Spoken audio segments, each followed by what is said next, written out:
Bonjour à tous et bienvenue dans cette nouvelle vidéo. Aujourd'hui un petit tuto pratique. Alors je vais vous montrer comment dresser une pierre à polir ou une pierre à affûter japonaise. Donc pierre à eau synthétique ou naturelle. Voilà. Alors pour commencer, donc on va partir de la pierre. Celle-là c'est une pierre Binsui grain 800-1200 naturelle. Donc je l'ai utilisée pas mal. Donc là elle est plus tout à fait plate. Donc c'est vraiment important d'avoir une pierre plate sur la face qu'on va utiliser. Parce que sinon ça va pas aller, ça va faire des creux dans la lame, ça va pas polir ou affûter comme il faut. Donc pour ceci on a besoin d'une équerre comme ça. Donc moi ce que je fais c'est que une fois que j'ai utilisé mes pierres, je place l'équerre dessus. Je regarde droit, je regarde en diagonale dans ce sens, puis dans l'autre sens en diagonale. Et avec la lumière, je vois qu'il peut y avoir un jour entre l'équerre et la pierre. Et là, je sais que ma pierre n'est pas droite. Alors pour cela, j'ai besoin d'une pierre à dresser.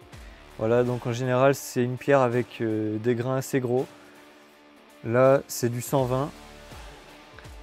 Voilà, donc c'est une pierre qui a des stries au milieu, des trous, pour que les grains s'évacuent plus vite et pour que l'eau passe. Donc voilà, donc il faut s'assurer que cette pierre là, pierre à dresser, soit aussi plate, sinon ça ne peut pas marcher.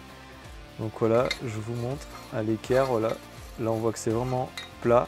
Donc pareil, on regarde en diagonale, dans l'autre diagonale, et quand on voit que tout est plat, on peut commencer le travail. Donc là, on va mouiller cette pierre. Donc la pierre que je veux qu'il soit lisse, on va la mouiller. Voilà, on va mouiller aussi la pierre à dresser, un petit peu, parce qu'il faut pas mal d'eau quand même, pour bien que ça travaille comme il faut. Voilà. Donc ce que je vais faire aussi, c'est qu'avec un crayon de papier, je vais venir faire un quadrillage, comme ça, sur ma pierre.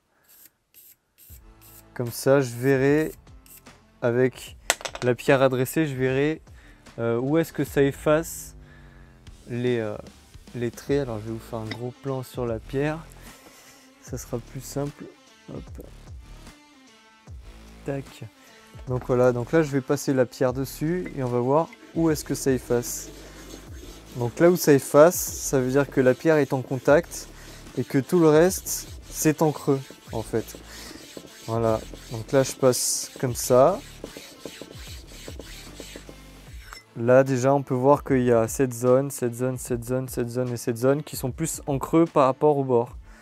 Donc je passe comme ça avec ma pierre jusqu'à temps que la surface entière soit plate. Donc tous les traits de crayon à papier soient effacés en fait. Donc ma technique c'est de faire des mouvements comme ça et puis de temps en temps retourner la pierre, remettre un peu d'eau. Et voilà, comme ça la pierre s'use de manière uniforme quand je la retourne. Voilà. Donc là on peut voir que ça commence à effacer les traces. En général sur les pierres il y a toujours un côté qui est plus usé que l'autre. C'est normal parce qu'il y a un côté qui est tourné vers nous. Donc en général ce côté là est plus usé parce qu'on a plus de force vers nous tout simplement. Donc là j'hésite pas à bien appuyer sur ma pierre pour bien enlever de la matière et tout remettre droit.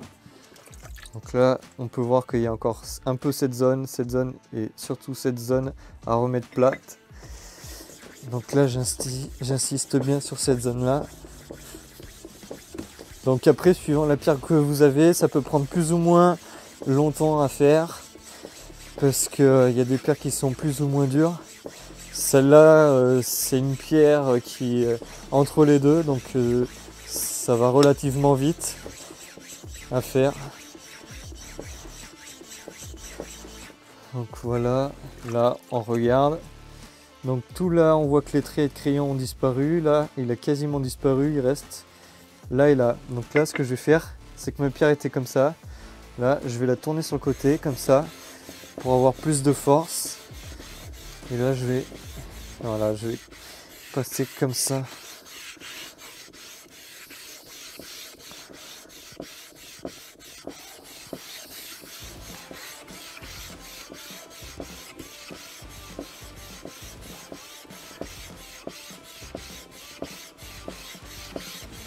Hop.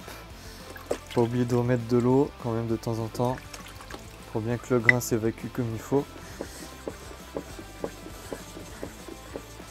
En général, ça c'est une opération qui prend, on va dire, suivant l'état de votre pierre à la base, de 5 minutes, on va dire, à une demi-heure. Ça dépend de la dureté de la pierre, ça dépend du creux qu'il y a dedans, et ça dépend de la pierre qui va servir à planer la surface aussi. Plus le grain est gros, plus ça ira vite. Ça semble logique.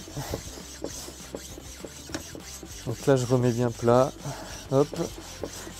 De temps en temps, je peux regarder avec mon équerre. Hop, là je vois que c'est quasiment bon. Je regarde en diagonale dans un sens puis dans l'autre. Et comme ça, on est sûr que c'est plat partout. Là, il me manque encore un petit peu là. Donc je repasse bien partout.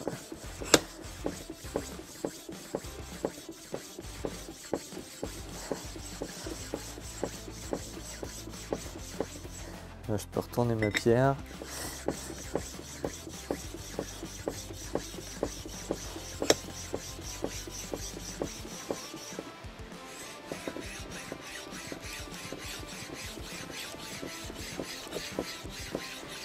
Voilà. Un peu d'eau.